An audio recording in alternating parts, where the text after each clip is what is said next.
Happy New Year, and 2025 starts here. Very, very excited for you to be here. I hope you had a wonderful Christmas and a really restful break.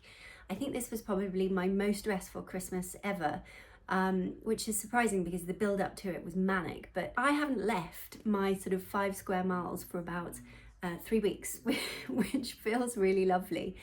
And just having some downtime with the kids. The kids were actually reasonably well behaved, not too many arguments, which is always a bonus. And just had a lot of family time.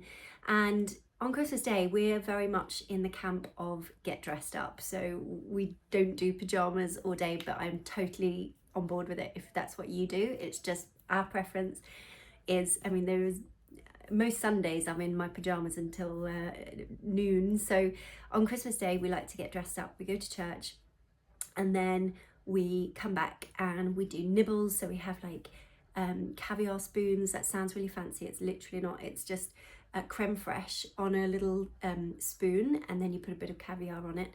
And we have blinis and we have sausage rolls, mince pies. So we don't have to actually cook for lunch, which actually is so perfect. I mean, we have the proper Christmas dinner later, of course, but it just means that everyone can sit around and nibble as much or as little as they want.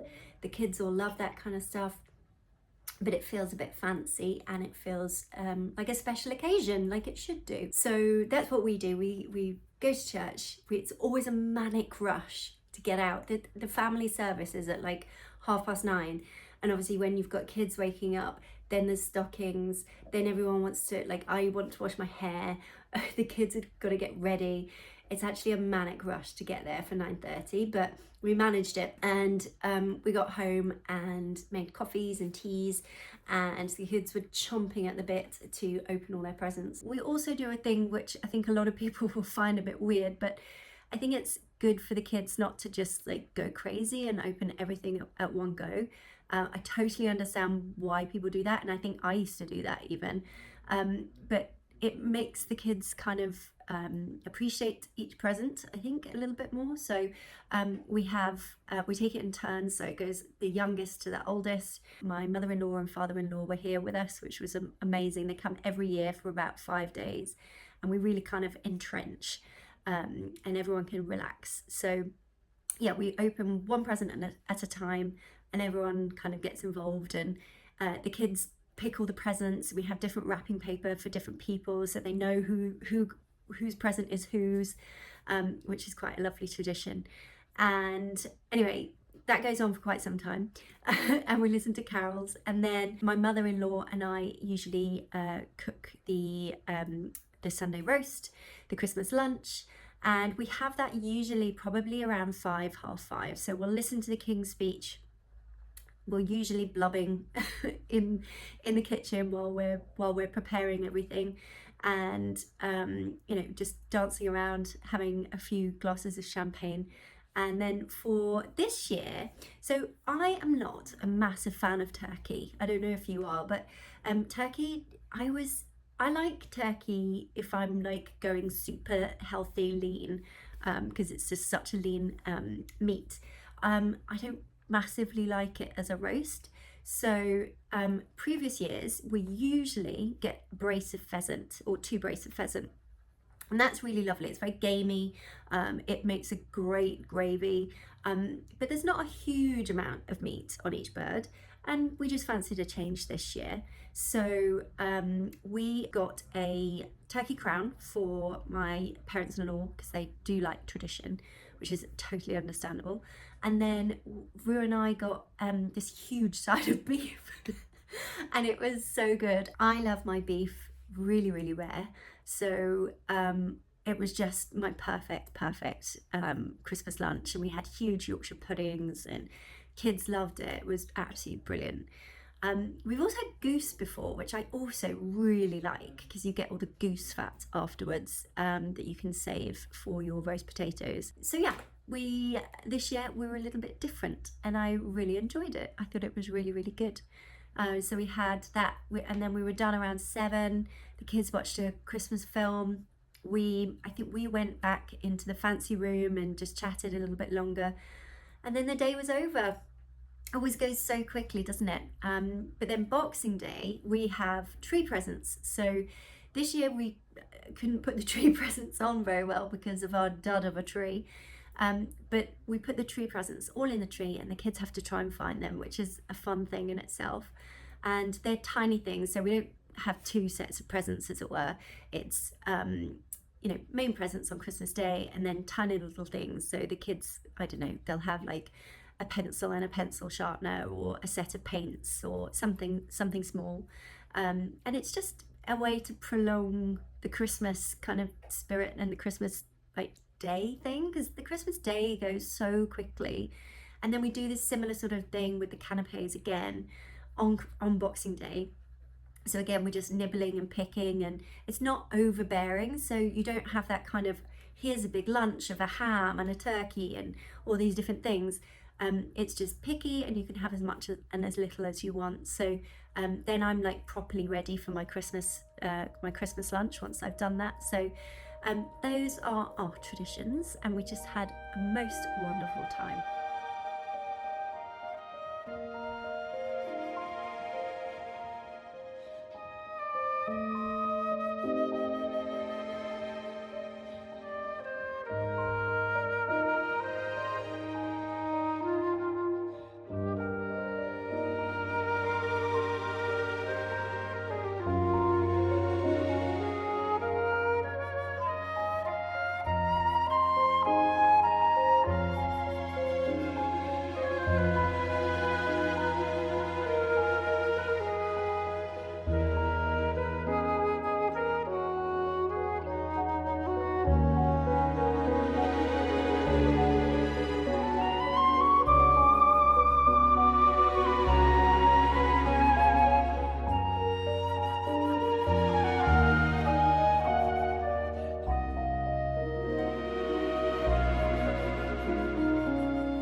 I thought I would show you a few things that I got for Christmas.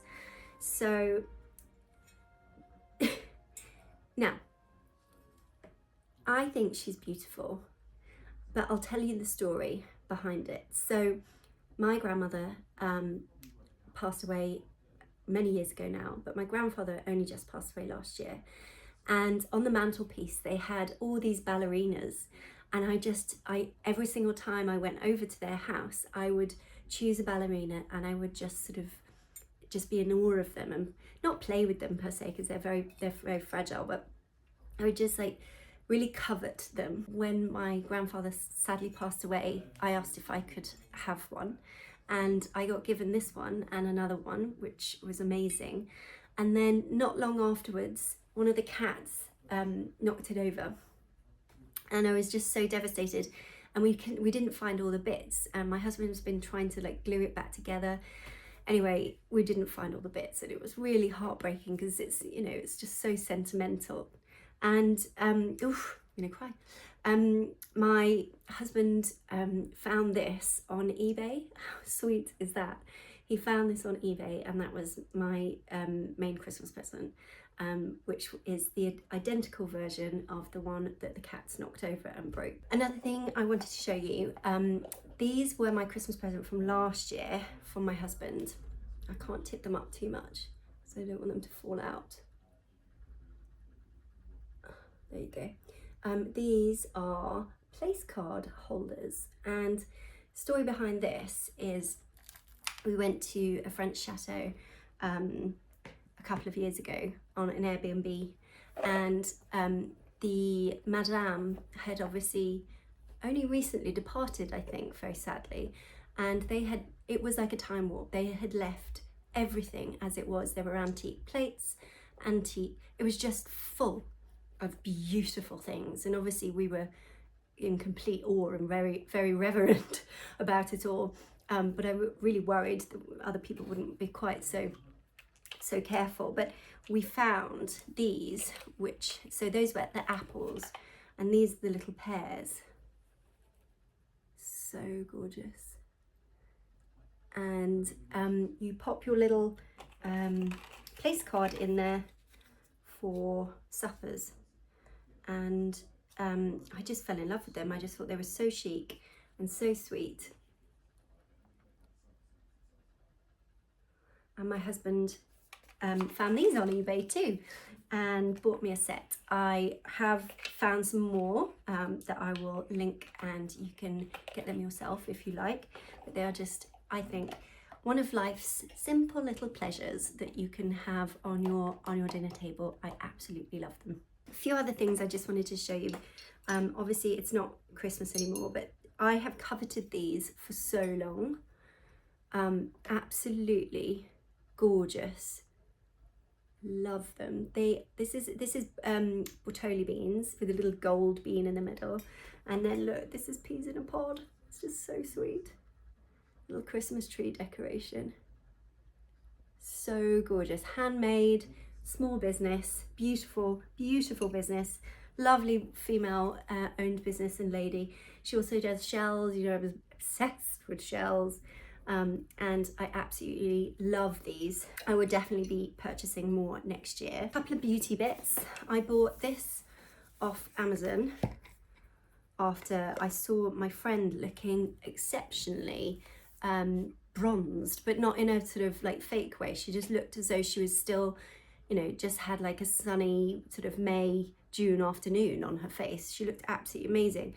And it's called Tan Luxe. And you basically put it like 2 or 3 drops in your own current moisturizer, and that just goes on your face. Do make sure that you wash your hands quite liberally afterwards, because you don't want any kind of line. But it's really, really great. I've got very olive skin, and I find that I go rather yellow in the winter, which is not an attractive look. So a little bit sallow. So this is what I am loving right now.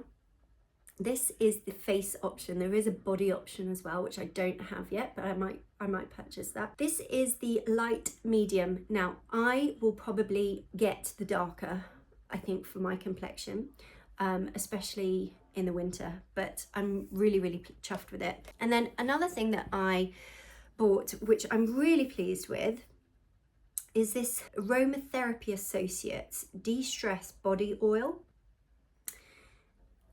I guess it's like a body moisturizer, but it's a body oil. So once again, the olive skin, I go very dry in the winter time. I get, you know, right in here, I get very dry. My hands are always dry. You know, here's quite dry, and my skin is just generally quite dry. Now, I have been using this for about 2 weeks, since Christmas, basically 3 weeks. And it is absolutely amazing. My skin feels really smooth, and it doesn't feel moist, but it feels like really hydrated. And I put that on this morning, so I've been really impressed by that. I'm going to buy this for my mother-in-law because she is sadly going through cancer at the moment, and her skin is rather dry. So she mentioned that, and I will get her some of this because it has been really impressive. So that is on my list. What else have I got? Ugh. These were a few Christmas presents to myself. I've bought myself a new mirror, which I will show you when that arrives on Friday. I have in the hallway, you might have noticed, I've got sort of baskets up on the wall, and those baskets are essentially grape drying baskets, antique grape drying baskets. And I found a couple more on eBay, so I treated myself to a few more just to keep the shape going in the hallway. So there's that one, and then there's this one. It's slightly a lighter colour, and then I've got this ginormous one, which was so cheap. I mean, it's so big. I do have another one that is this big as well, but it'll be interesting to see if I can fit them both on the wall. But I love these. Most people don't call them grape drying baskets because they don't know what they are. So you just basically maybe try rattan tray, something like that, antique or vintage rattan tray. And then talking of rattan, one of my favorite brands that I have loved since I started Instagram, and actually subsequently become very good friends with her. This is Marie from Petit Panier, and she does beautiful rattan objects, lampshades, trays, just absolutely gorgeous things, everything that you would want in the house. And I love rattan, as you probably know. It's just so tactile. I think it can make a room feel how you want it to feel. So in, you know, maybe a sort of a shabby chic room that's sort of got lots of whites, it can sort of feel just sort of French and sort of shabby chic. But I think in my house, it sort of elevates it and makes it sort of more cohesive because it's got that sort of texture to it as well. And here is the tray. This is the large wavy tray. And then I've got a small one as well, which I use to carry up our teas and coffees on a Saturday and Sunday. And I did do that, but then I spilt some tea in one once and I didn't want to use it again for that. So now I use it as my work tray. So I've got like all my books, all my notebooks that I put in that tray, and then that I carry that around the house wherever I'm warm enough. So today is in the snug, in the treehouse, in the fancy room, wherever I'm working, I carry that tray with me now with all my notebooks, etc. And this is a new thing. This is a collaboration that Marie at Petit Panier has done with Table in the Sun, which is this insert which goes inside the tray, which I think is really fun and sort of, it's a little bit more modern if you're sort of wanting to jazz up the tray a little bit. And also, you don't always want to fill the tray with too much stuff. So when you're designing what you've got in the tray, if it is for show and sort of decor on a tablescape, for example, I think that's a really nice way to add a little bit of stripe and colour. Another thing that I got from my husband is this, you can't really see, this book. It is called The English Country House. It's just a beautiful book to have as a coffee table, looking through all these gorgeous, gorgeous country houses. And it's the sort of thing that I love to pick up on a Sunday, you know, half an hour, have a little flick through. This is the sort of thing that will take me a year to read and have a look through, but it's just a lovely thing, I think, to have as a coffee table, and also just have a nose at all these wonderful houses that we have in this country. Do you have the sparkle eyelash stuff? I do, yeah, I've got something very similar. Well, you can borrow probably some of mine because you don't have sparkles, do you? Not so much, no. What? Don't worry. Right, now I'm going to put some powder on. What's powder? This one. I think you've got some powder. This one. Oh.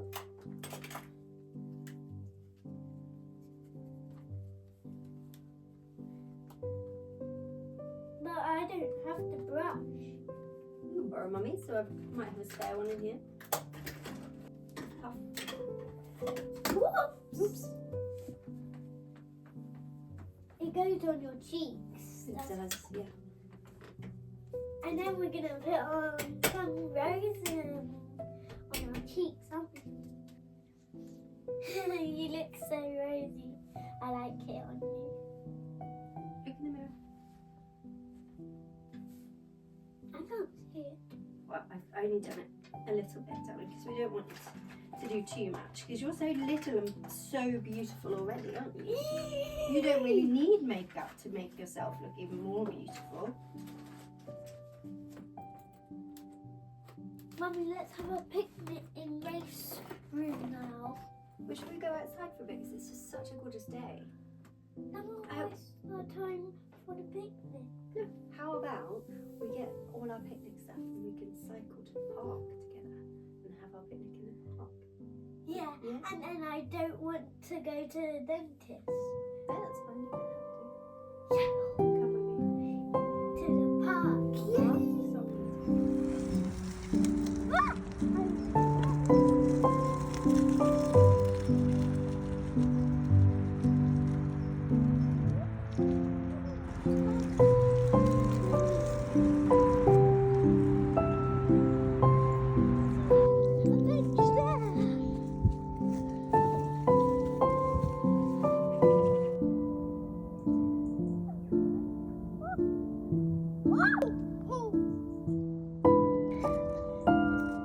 Mummy, wait. Here you go.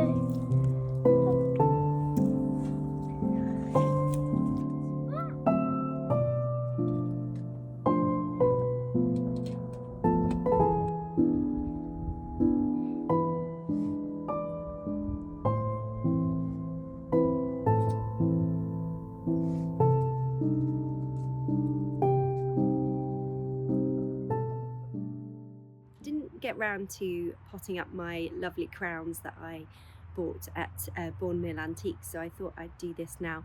It's getting pretty dark, so I need to get on with it, but I've got a mixture of narcissus and daffodils, which will look absolutely... I always find January just so... I hate taking down the Christmas stuff. I love having it all up and the house looking so twinkly, so having some daffs and some spring bulbs always makes me, you know, Jan, Feb, March, difficult months in terms of, you know, there's not a lot going on in the garden and there's not that much jolly stuff happening in the house, so hopefully this will brighten things up a little bit. And put a little hole in the bottom so they can drain, so I can add water, so I'll probably just like once a day, once every 2 days, just put them in the sink, let them drain, and then put them back in a place. Oh, I'm steaming up here. Ooh.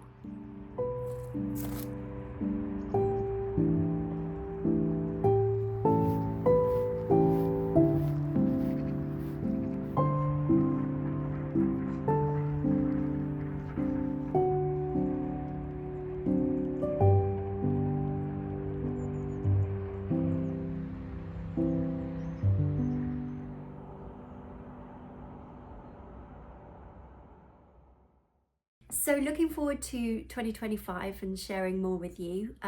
Lots to look forward to. England is always a bit of a stretch, isn't it? From January to sort of April, it does start getting a bit brighter in April. Last year wasn't great, but it does seem to feel a little bit mizzy, for want of a better word. The weather has been really mizzy. All over Christmas, it was that kind of like foggy sort of mistiness that all sort of sat on the country for ages. And then we've had a bit of snow.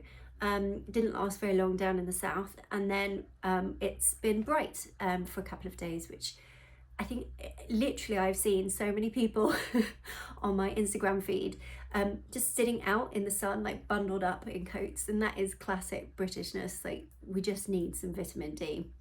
I'm feeling very sallow, I'm feeling very yellow. 3 months or 4 months until we start sort of rolling onto those lovely sort of spring days. But I think ultimately just keep hunkering down, watch all those wonderful programs that are on television, wear all those jumpers, and there's still lots to look forward to. And actually sort of hibernating and kind of staying cozy, I think, can still feel really, really lovely at this time of year. And plan, there's so much to look forward to. A new year is always a new start. I always do a big diet. Well, not diet, no, that's not the right thing to say. I always do a big health kick in January, February and March. And it's cold, it's easy not to sort of go anywhere and sort of go out and wine and dine. So this year I have got a personal trainer. I can share her details with you. She's absolutely amazing, and I've used her now for about 3 months. So I've seen a huge difference. Not weight wise, I don't really watch my weight, but it's kind of like just strength.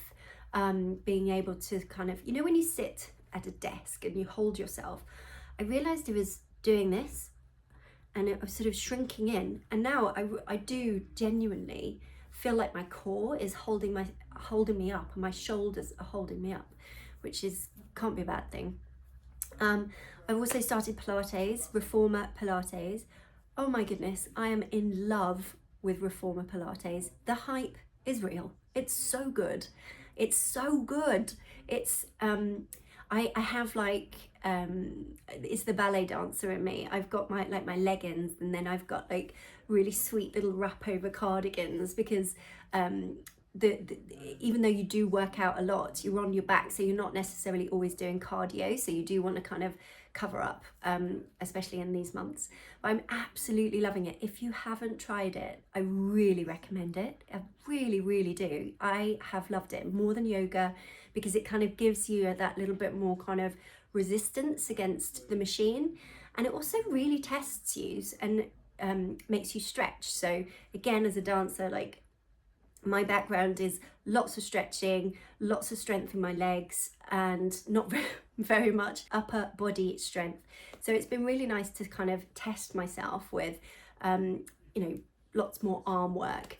And actually that's something that Jazz, my personal trainer, is doing as well. I'm doing like pull-ups. I mean, honestly, not without the bands that go on it, but it is so tough. Gosh, it's unbelievably tough, but I'm really enjoying challenging myself. 2025, gosh, I'm so excited. I have lots of ideas and kind of like strategy direction, but no clue if any of it will work or come off or what will happen. But there's so much coming up. There's so much about to happen, and I feel like I'm kind of on the cusp of something, and I'm really excited about that. It feels energizing, and looking forward to sharing all the news and all the bits and bobs with you as we go along.